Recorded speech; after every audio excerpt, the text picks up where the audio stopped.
There are a lot of calls for peace in Ukraine. They're growing louder. One of those calls for calm is coming from Pastor Andrew Morose of the Gospel Community Church in Lynchburg, Virginia. Thank you so much, Pastor Morose, for being with us. Thank you for having me. It's a privilege to be with you. Yeah, you have family that managed to evacuate in Ukraine, but some of your relatives are still there. Do you know how they're doing?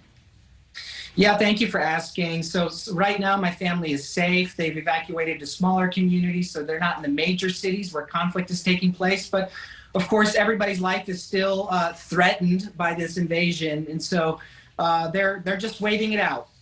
They're waiting it out. Obviously, there are a lot of people who have to move between bomb shelters and their homes or apartments. So many Ukrainians, though, rely on their local parish or their local church to actually survive. You know, many faith-based organizations providing food and clothing and shelter sometimes. And so many people are still attending service and prayer vigils. What impact has this conflict had on the faithful in Ukraine? Can you tell us?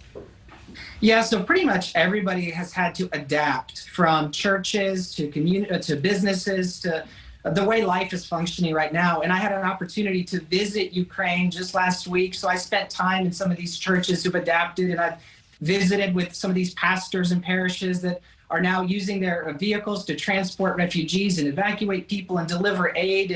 And it was interesting to see how some of the sanctuaries have now become these vehicles where people are being driven and rescued out of these communities. And so definitely this has been a challenging time, but it's been beautiful to see the way people have been adapting and showing God's love to each other.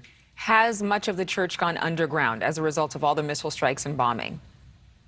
So, a lot of the churches are meeting in their basements, or they're meeting in environments where they are able to be safe.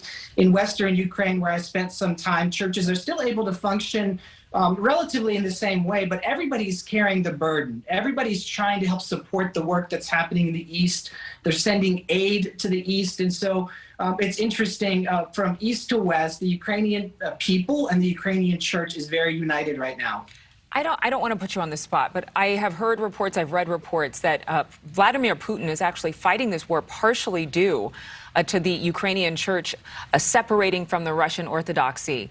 And the Russian church has not condemned this war. What do you know about that, if anything?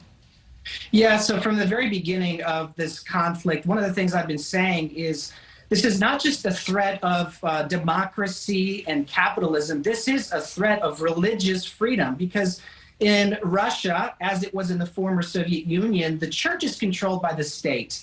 And so they have not condemned what's been happening in Ukraine.